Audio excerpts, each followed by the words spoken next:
So welcome everybody, welcome dear participant, welcome to the panelists. It's my pleasure to welcome you to this fifth industry IFAC Industry Connect. So I'm Moncef Chioua, I'm with Polytechnique Montreal in Canada, and I will be moderating this event. Before starting, I would like to give you some organizational aspects. So the way we're gonna go is like this. Each panelist will first briefly present his personal view, and then we will start discussing the specific points related to today's meeting. Also, to the participant, please know that you will be muted during the event and your video will be disabled. If you want to ask a question to the panelists, please use the Q&A button, not the chat button, and we'll answer to some of your questions in the last part of the discussion.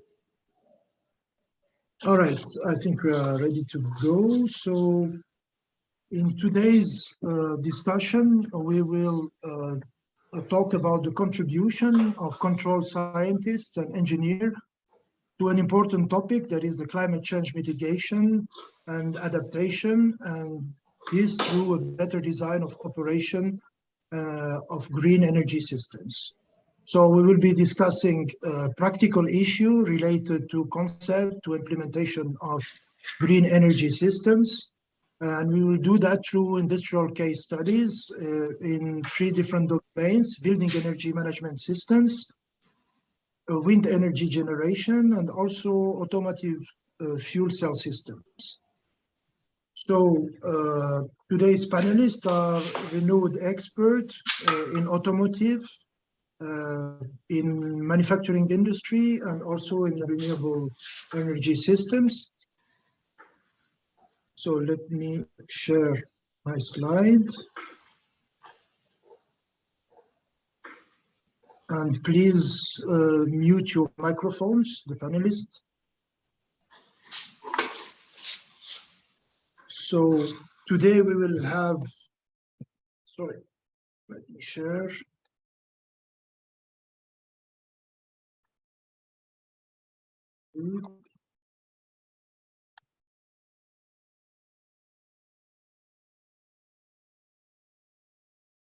Okay, sorry about that. Today we will have Aitor Arnaiz from a company called Technica. So Aitor is head of Intelligent Information System Unit, and he's working, he has been intensively working on the specification and application of digitalization and AI in industry and energy sectors. His main focus is on maintenance and sustainability activity.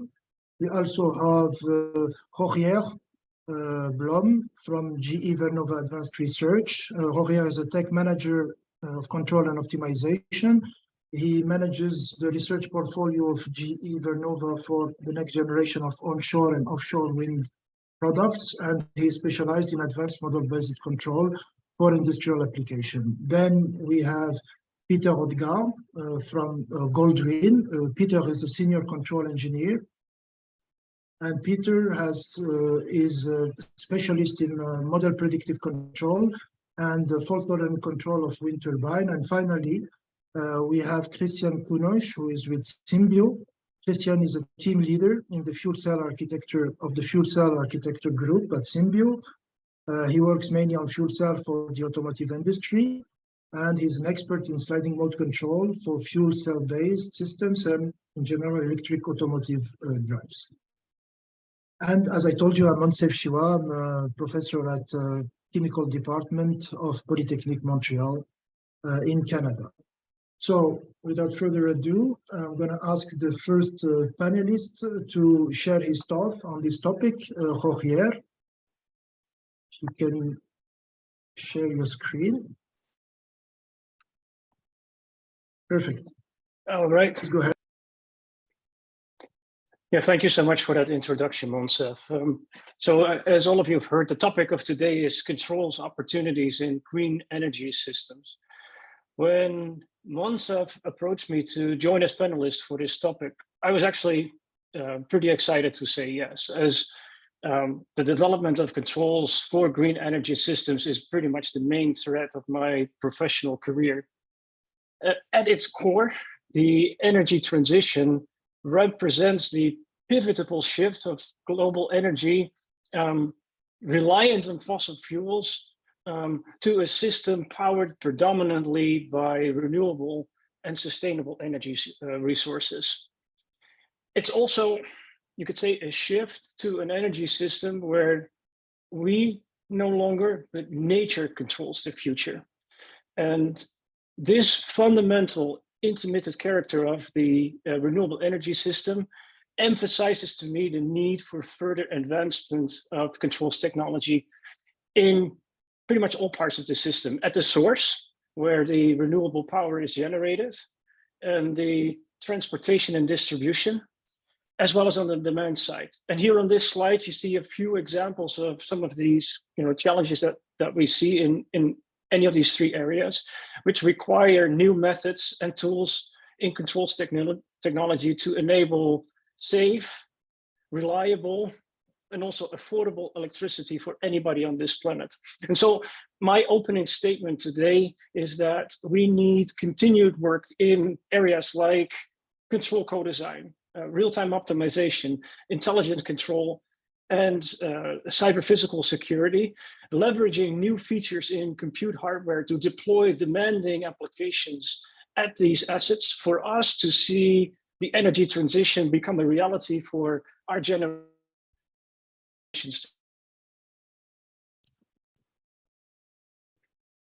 And here, I'll hand it over to our next panelist. Thanks a lot, Rogier, for this nice introduction to the topic. I'm going to ask Peter to take over.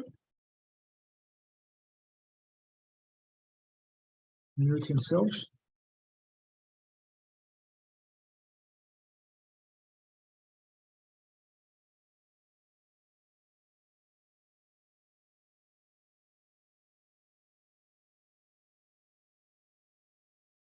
Peter, are you able to share your screen?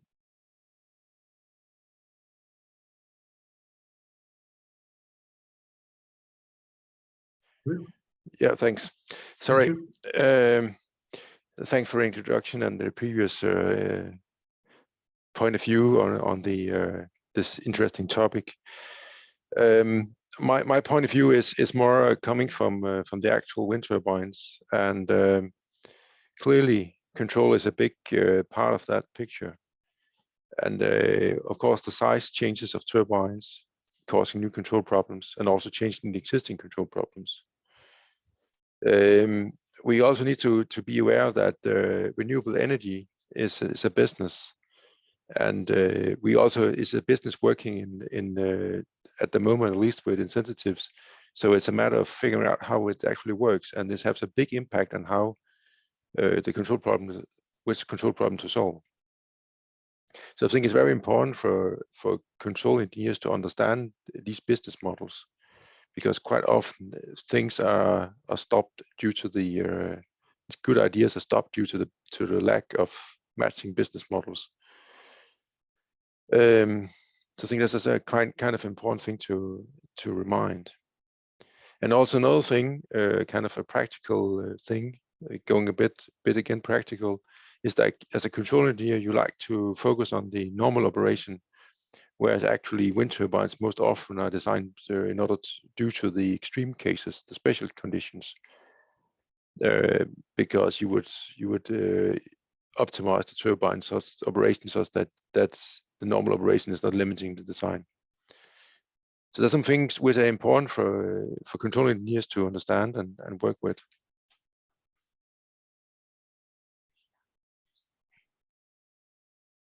Very good. Thanks a lot, Peter. Thank you. Thank you. Now let's hear Aitor's opinion on this topic. If you can stop sharing, Peter, so Aitor can go ahead with his slide and unmute himself. Can see it, but you are still muted, Aitor. Can yes. you unmute? Yep. Now it's okay.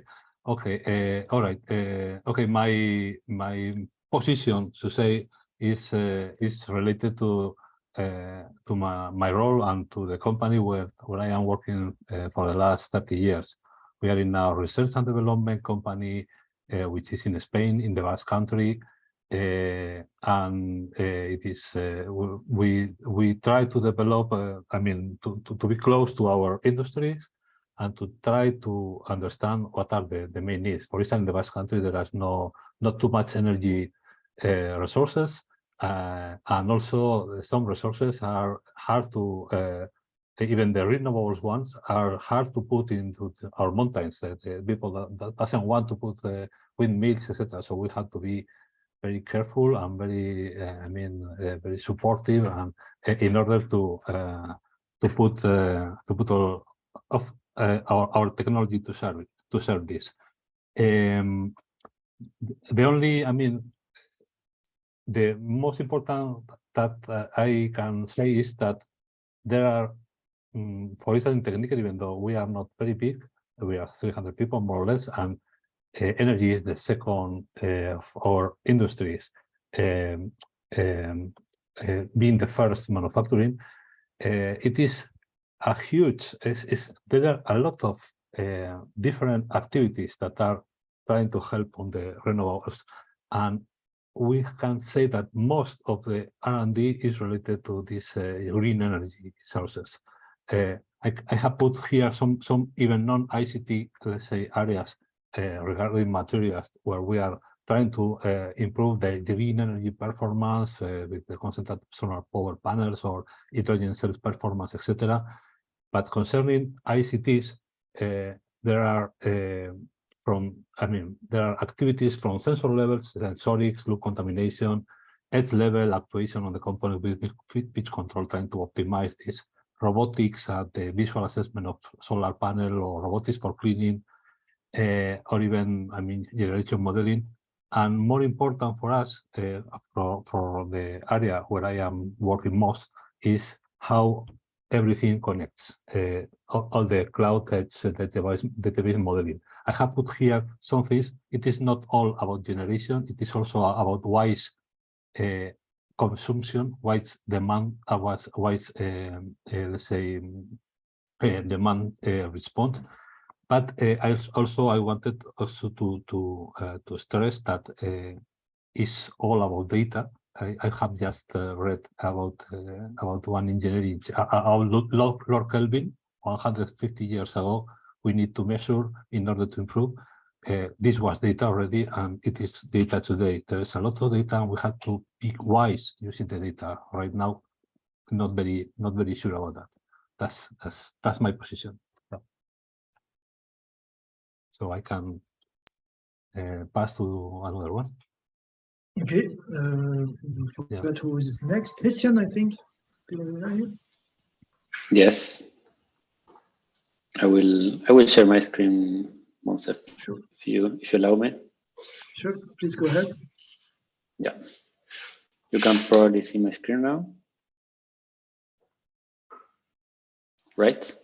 Or let's change screens. Yeah. Okay. So one moment, probably the screen is better.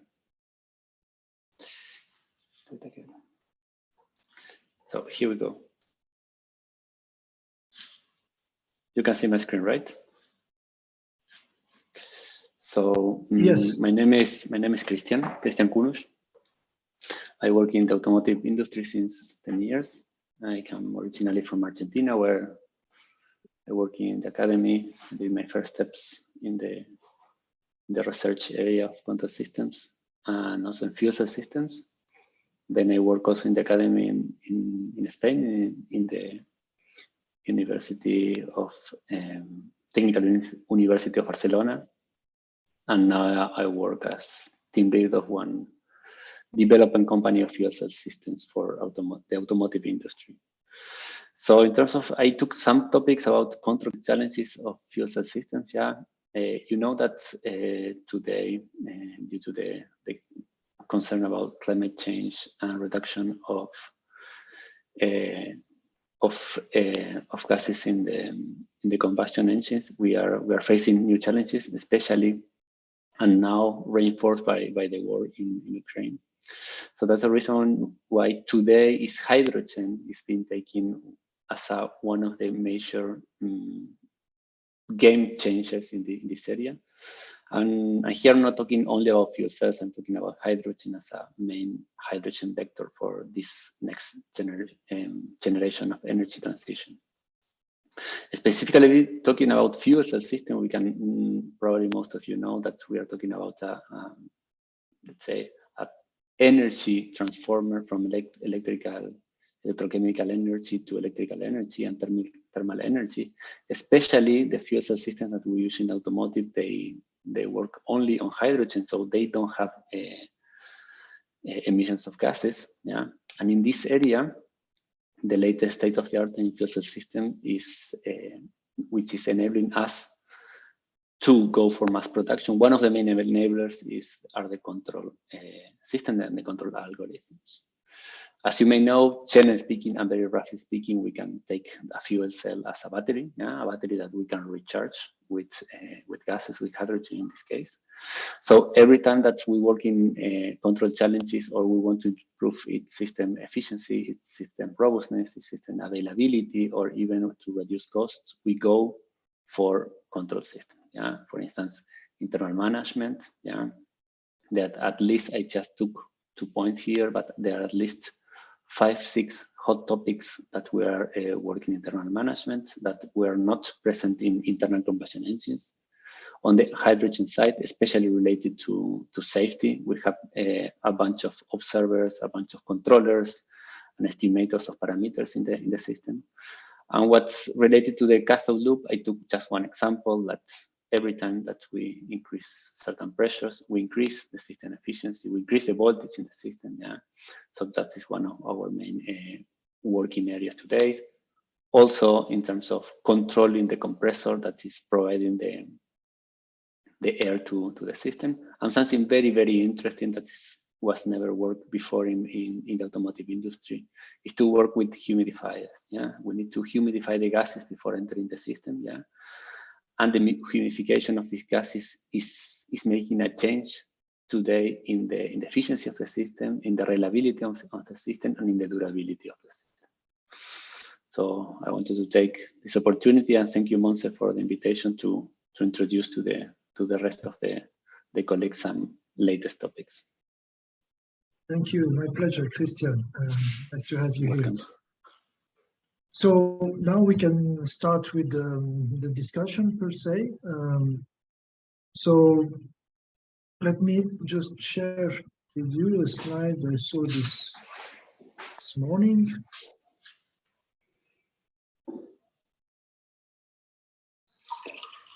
I don't know if you can see my screen. Hopefully you can. Yes. So, yep. So this is a figure that was taken from 2 years ago, a report from the International Energy Agency. So that report was kindly pointed to me by Tarek Samad from the Industry Committee, and it represents basically the key milestones that the report is listing. So with this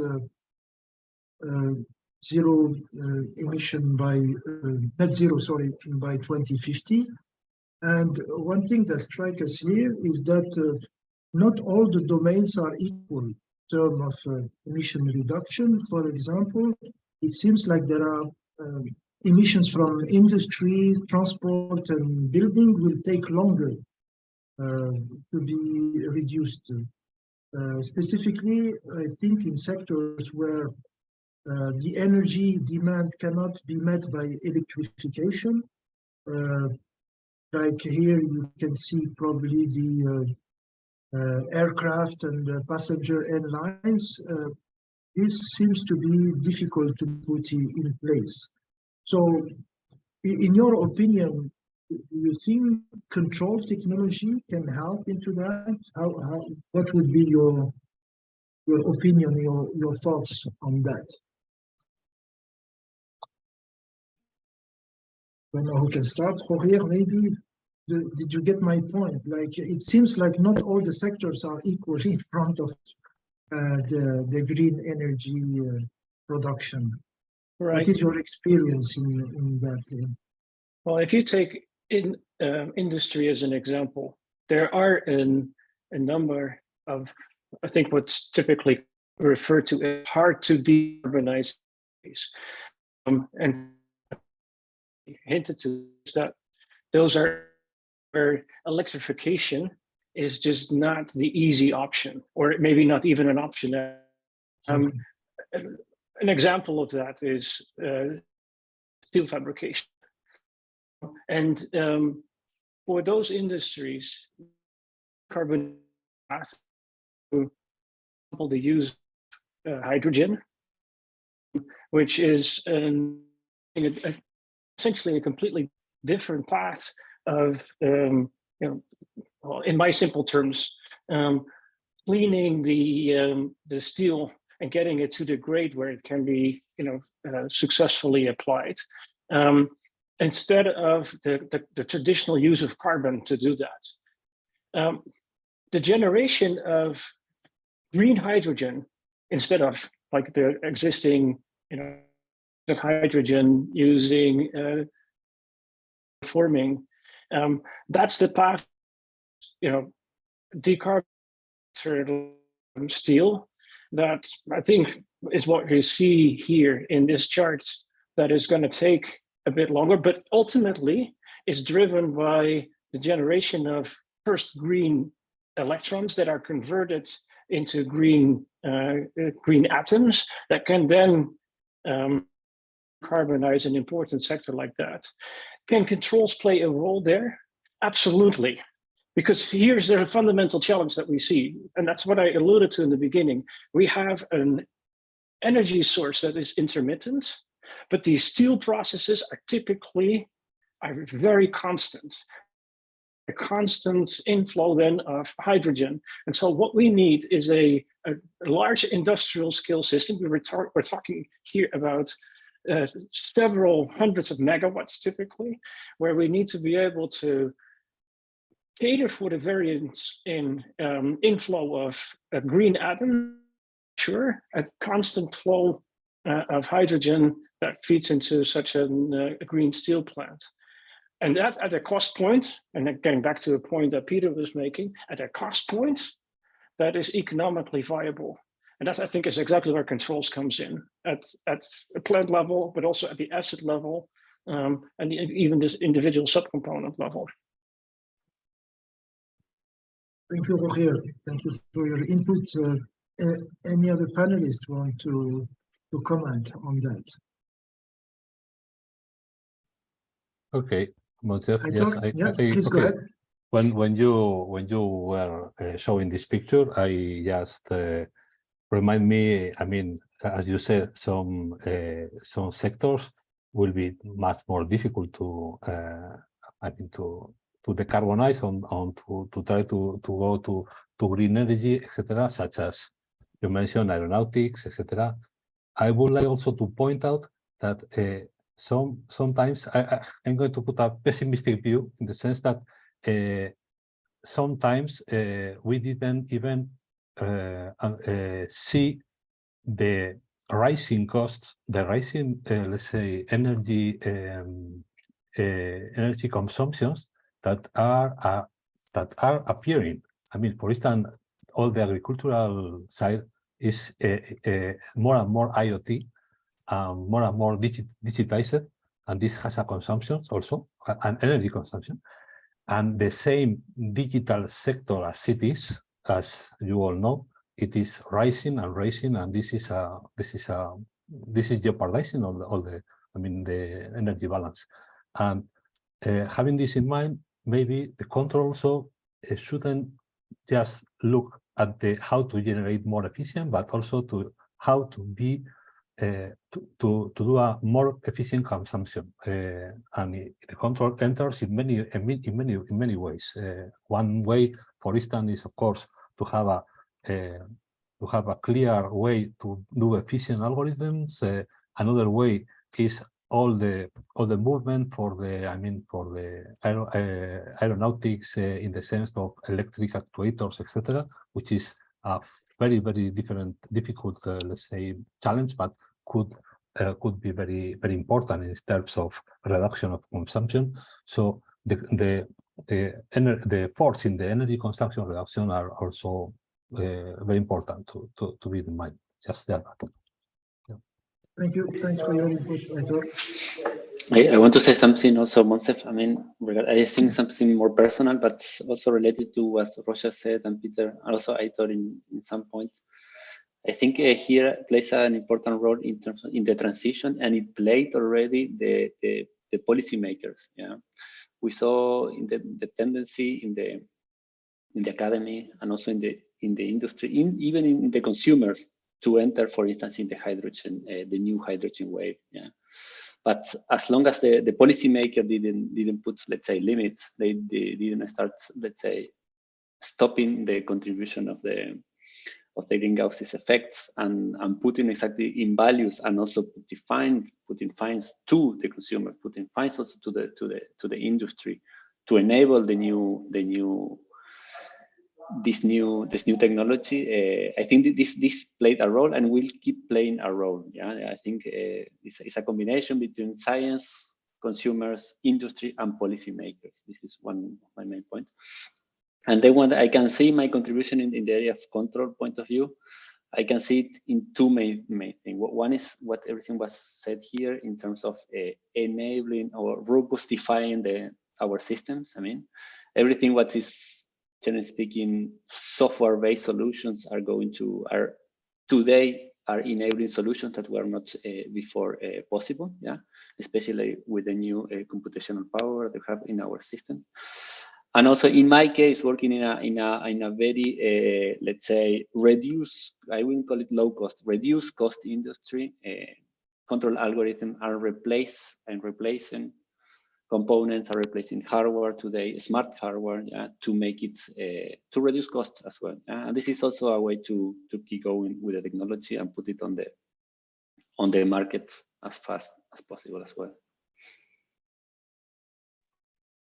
All right, thanks a lot, Cristian, for your that. Now I'm gonna go maybe to another general question, but I think as important as the first one, market conditions. So you are all working in the area of green energy systems, but as one of you mentioned, it's not only about technical solution. It has to do also with the market condition. So the question maybe to Peter, in your area, wind turbine, how do you see the role, our role as control engineers and researchers to impact these market conditions? Yeah, thank you for the question. It's kind of really interesting to understand. Because there's a number of aspects of this. First of all, you can say that it's not a free market. We have policymakers in different countries making decisions on how we should prioritize our energy production and consumption, but also in the way that the legislation is made is also impacting the decision which are taken by the wind farm, like energy producers.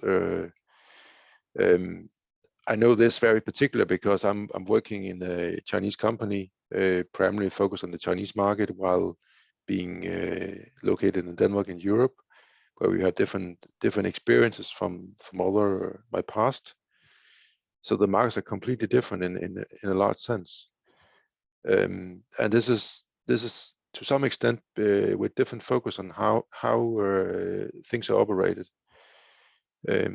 And I think that's like the simple thing is, like in Europe, there's a focus on levelized cost of energy. In principle, it makes like you optimize on how cheap you can make a produced unit of energy. So how the lowest price on the megawatt hours levelized over the lifetime of the turbine. Whereas in China, the focus is more on reducing the cost of setting up a turbine, and then have some restriction on how much power each turbine should produce. And and this gives different results. And I think it means that in China a 10 megawatt turbine is much cheaper than compared to one made by a European company. But it's not saying that if you take one of our turbines and take that, trying to sell that in Europe, it would be cheap compared to the other ones, because they are designed for a different market, you can say.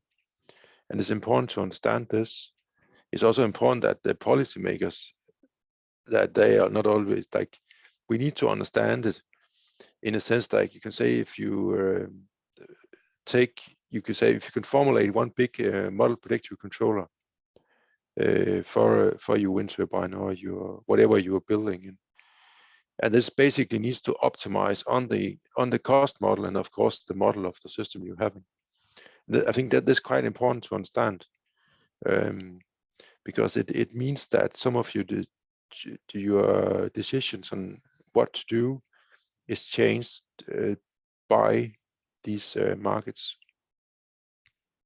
And I think one of just a side remark to that is that as controlling engineers, scientists, we can do a lot of things with control. We can change the operation of, I'm focusing on wind turbines, but we can change the operation of systems relatively easy by changing the control strategies and approaches and parameters. But quite often the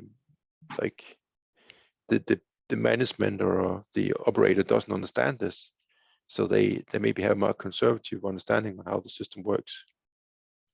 So I think that's a sort of thing you need to consider, that sometimes you're saying your system can do more than just what I do now, but actually you can choose.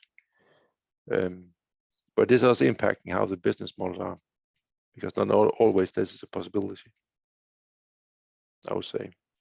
Because another aspect from the wind turbine area is quite often, or I'm not saying always, when you're selling a turbine, you quite often guarantee a power curve, saying that the turbine will produce a certain amount of energy at a given wind speed in average.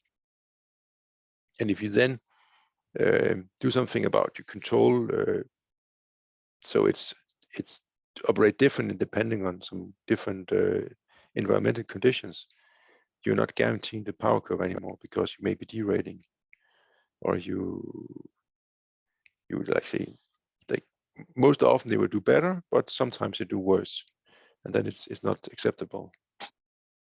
So I think there's a lot of interesting aspects of this, and it's important as we understand this. That's just my point on it. Thank you, Peter. Any other panelists want to comment on this aspect of market condition in your particular sector? See a big influence of the factor? Yeah, maybe I can say a few things about this, Moncef. I think Peter's point, I think, is very valid. I mean, it's like the local conditions that determine the key priorities of your technology, and this applies to controls. Actually, I think it also applies in a more broader set to some design aspects of your green energy systems. I would also like to reverse it, and that is local market conditions create the opportunity to develop control solutions that generate new value opportunities. And I think that's for us as a controls community always an opportunity to look for those kind of new value streams. Streams that without controls simply wouldn't be possible, and that actually maybe sometimes our counterparts in other domains wouldn't even think about, simply because they don't realize that you can operate a system differently in response to that. And here, for example, let me just make it specific. Responding to dynamic pricing with an energy system like a gas turbine, where typically a gas turbine would be, having its own, you could say, well, we talked about the wind turbine with a power curve, which is the power it produces as a function of wind speed.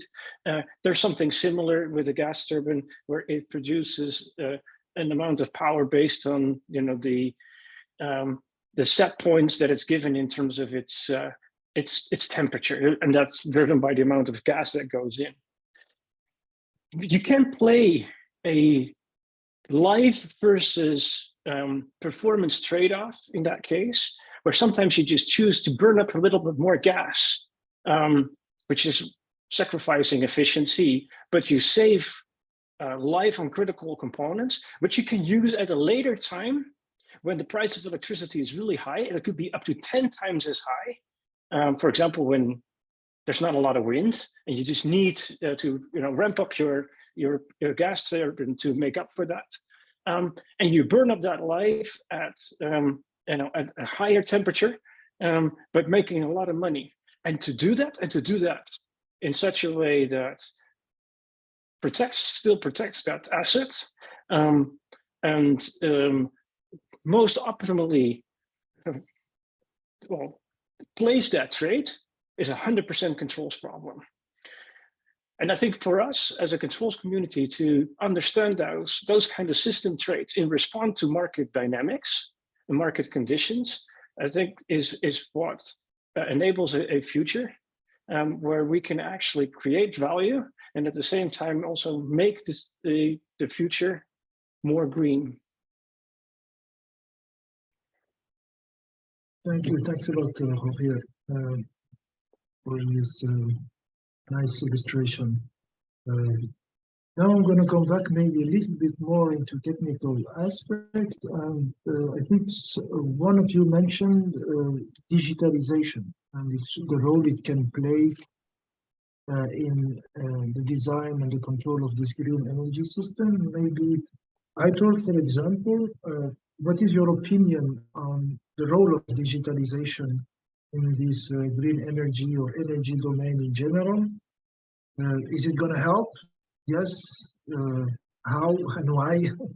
Yes. Yeah. Well, this was one of yes. So I mean, we are very much. We are on the. I mean, my team, the team I'm working with, is more on this area, on this digital part, and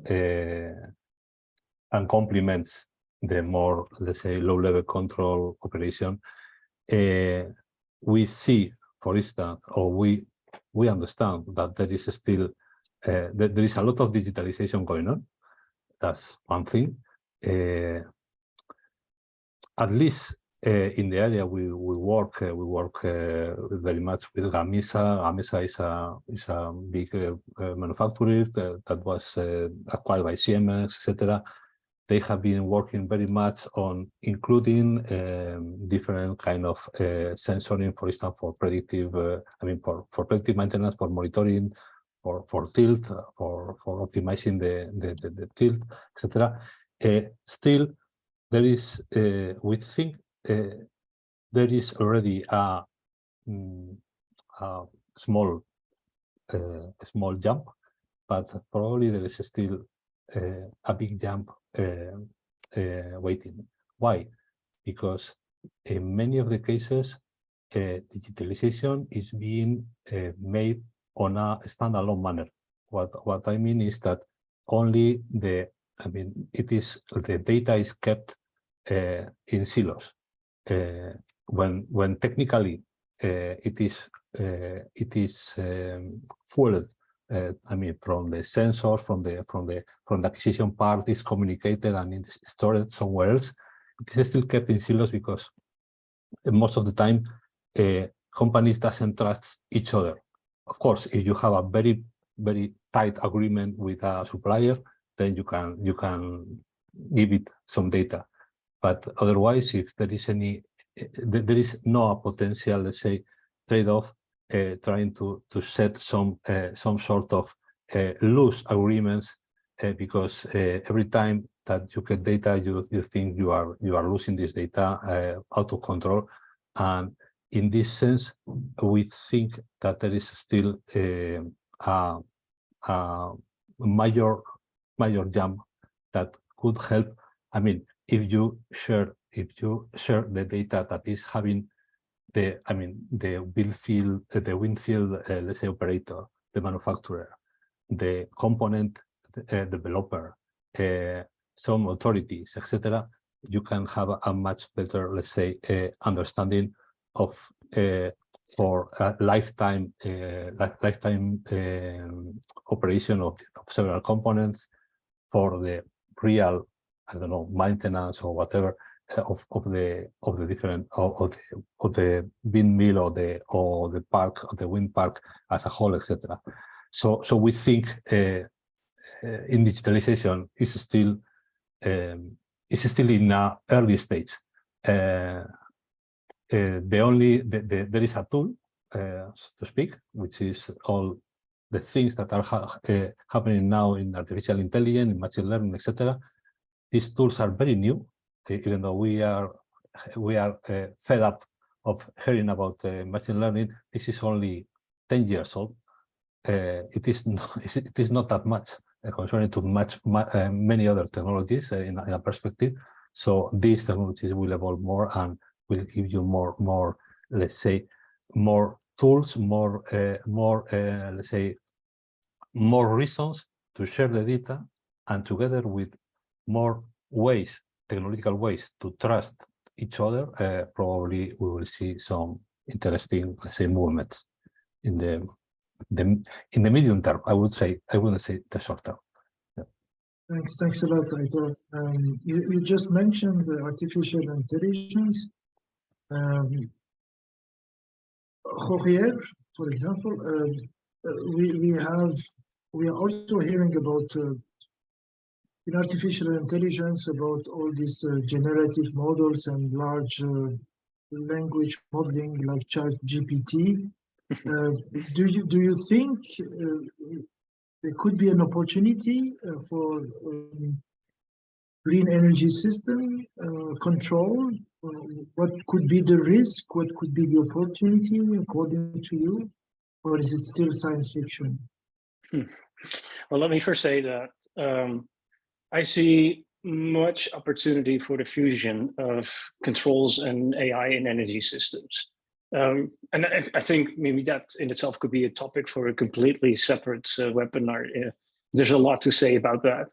But let me make the following statement. There is a growing need for energy systems that can adapt to their local conditions over their whole life cycle while maintaining optimal performance. And so, yes, there is an opportunity for control systems that can adapt, that can reason, that can learn. And that's where controls and the fusion with controls and artificial intelligence comes in. So is there a risk? Well, I'd say, let's just go back to some of the core function of a control system is that we're talking about safety critical assets here.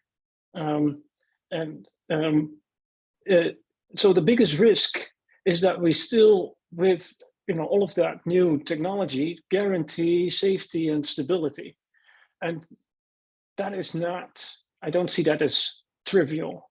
And even in our environment, the place where I work at GE, we are wrestling with that question of how can we incorporate all of the potential of artificial intelligence and machine learning in an environment where we need, when something goes wrong, it can have disastrous effects. So you asked about ChatGPT, which is, let's face it, it's very good at modeling language. It's a language model. So maybe that will give us the opportunity to interface differently with our assets, and maybe in the future we will have a dialogue with a wind turbine. I'm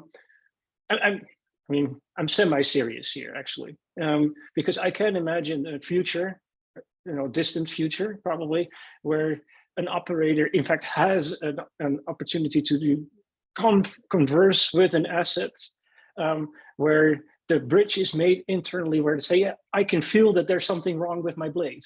Or I can see that I need lubrication in my main bearing, something like that. I don't know, but I don't see that as obvious how such models can become part, like in a controls strategy. More of the interface between the human and the control system, probably, or the system. So, right. okay. Thanks. It's very interesting thought. We talked a lot about energy generation and consumption in the industry, but we didn't hear a lot about the automotive industry. Cristian, I know you are an expert in the next generation of automotive system based on fuel cells. So how do you foresee the next step in this area, according to you, from a control perspective? And you have to unmute first. Let me unmute first to talk. Thank you for the opportunity. Yes, I was hearing all the inputs, and I was trying to relate something on our side, so I can extend it also to this participant. I can provide you some examples, for instance. Globally, of course, we can have some figures that we can extrapolate from the particular cases. But if we go specifically to what I was saying in part of my slides as well, for instance, a typical, let's say, solution in a component. There I could see this let's say, this constellation that gets together related to policymakers, consumers, and our own interest in the automotive industry and environmental aspect. For instance, at the point that we are facing a component, for instance, let's call it, we are trying to improve the performance of our system based on a humidification system, which, generally speaking, are very complex systems that we are trying to reduce. We are trying to minimize. In terms, because of safety. It's something that I couldn't talk too much about here. Is about safety. The vehicles, the hydrogen vehicles, require an extra safety. Because of the components that we use there, because of the gases we use there, and because of the comfort that we need to provide to our consumers today. We cannot cross this gap, and we cannot provide a consumer a vehicle that is not ready, has not the same safety of the vehicles they have today. So this is a challenge that for instance, in the automotive industry, we are running behind these objectives of an industry that has already more than 100 years. So at the point that you gather this, and you have to fulfill a regulation in terms of green gases, a regulation in terms of durability. We have a regulation and a set and a goal, in our components to provide the performance to the vehicle, to reduce the costs, and to provide safety. This is where the control systems enter into play. You can provide something similar with higher costs, with more components. But at the point that we enter with our control system, with our algorithms for not talking today about artificial intelligence, which is playing already a role, but in the vehicle today, with the estimators that we have, with the controllers, with the multivariable systems, we are optimizing our system to achieve most of these goals together. And it's let's say, it's a hidden technology that I try to always explain to also to my colleagues. Everything is working because of this today. And it's very important. And it's good that we have this kind of forums also to show it to the rest of the colleagues as well. Right. Thank you, Cristian. We all agree it's famous called by Carl Johansson about this hidden technology. We have to sell our technology over and over. Sure. It's already 10 to 3 o'clock, and I promised our audience that we will take some questions for them. I have already a couple of them in the Q&A. The first one, it's for Peter, but I think anybody else can answer as well. It is related to the role that digitalization can play but at the level of the supply chain of the wind turbine manufacturer. So do you think digitalization can help at this level? Yes, certainly. I think there's a number of aspects in that. One of them is to how we share data from the OEMs to the sub manufacturers and back again, because you can say that designs are depending on the components, and again the components are the design is based depending on how the turbine are operating, and it's quite often some of those cases where you see some issues. Also putting in some kind of conservatism into to your design, because you want to make sure that your component is not failing, while also from the manufacturer's point of view to ensure that if something is failing, it's the component and not the system. So I think that like if we get a better data sharing there in a smart way, in a safe way, it's clearly a good thing.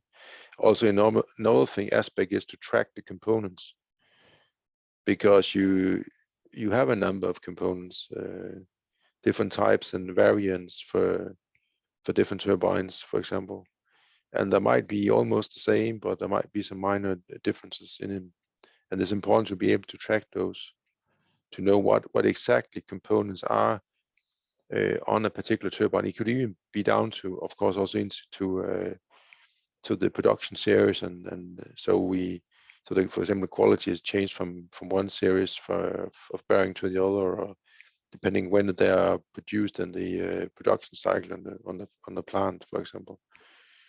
So getting better understanding of these data would also help a lot. Better tracking of that, for sure. They could lower our uncertainties and thereby being able to do better and more optimal designs. Thank you, Peter. Anybody else would like to add on that? Maybe from sectors?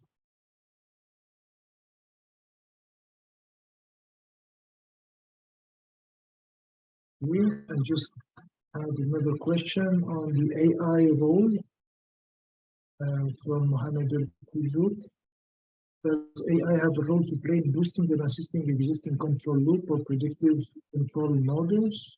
I think we mentioned ChatGPT, but Rogier told us that it was more in the level of human-machine interaction.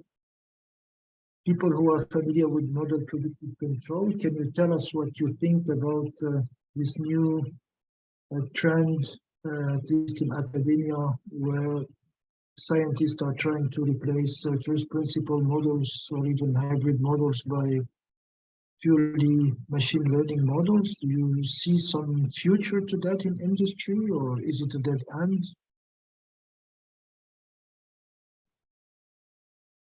Who wants to start? I'll go Cristian? off mute. Yeah, or Rogier?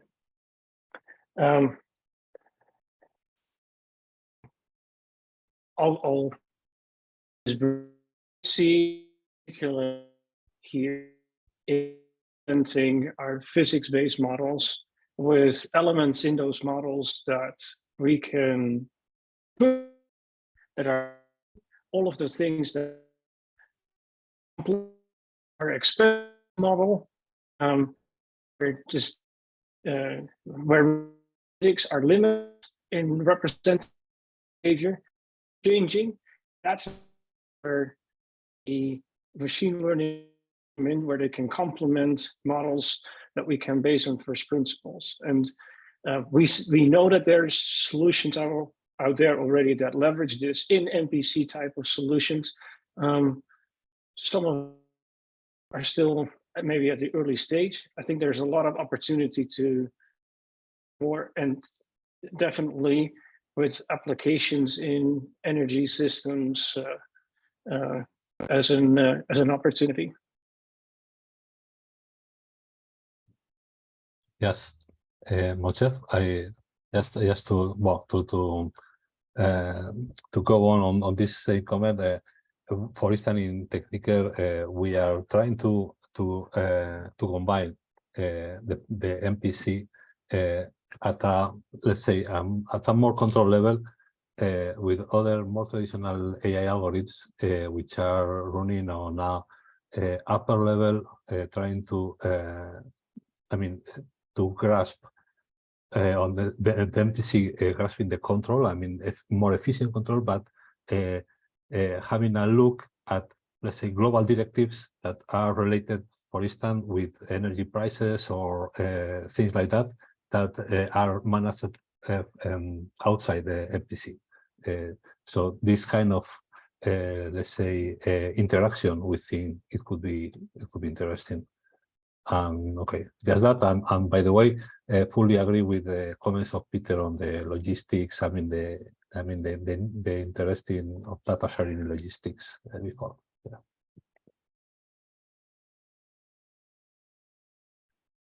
All right. Let me see if there is other questions from the attendance. Yeah. We have a question from Finn, who is wondering, I think, not sure who was talking when Finn posted that, maybe Peter, maybe Rogier, sorry. How about performing a co-design of control to optimize the overall system, maybe the turbines as well as the balance and dynamics in the stochastic political system? Sure, I understand the last part. Anybody relates to that question? I think I'd like to do with you, Rogier, when you were giving your example. Not sure. So let me say that I am a fierce believer in control co-design. Okay. I mean, we see in a lot of areas that controls is very frequently an afterthought, where designs of the assets and some of the performance determining aspects of an asset are already, solidified at the point we're starting to talk about, how to operate it. And for systems that are mostly designed to operate at a steady, say, like a steady operating point, that may be okay.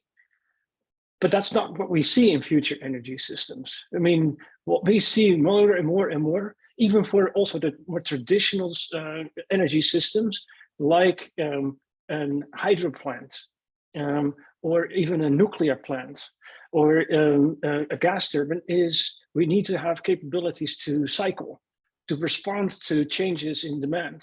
And that's all, of course, related to the fact that we have a higher penetration of renewables.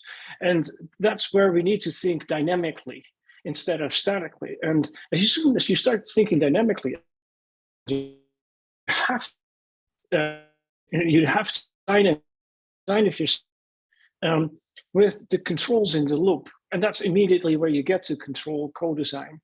And sure, I mean, related to Finn's question, you bounds, thermal, it could be related to operating conditions from integration. And maybe that's what you mean. Critical system about grid integration and grid codes. Grid codes actually have a direct impact on the way that you operate an asset, and the way that you operate an asset, again, is a combination of control design. So to me, the role of control code is going to be increasingly more important. Very good. Thanks a lot, Rogier. I think that was the last question because time is running. It's already 3 o'clock. So it's time to close our 5th IFAC Industry Connect webinar. I would like to thank again all the panelists for the preparation and the time and the quality of information they shared with us today. I would like also to thank the audience for your attendance. And I just want to let you know that we will send invitation for our next webinar soon, hopefully after the World Congress. So thanks again, everybody, and see you in our next webinar. Bye-bye. All right. Bye-bye.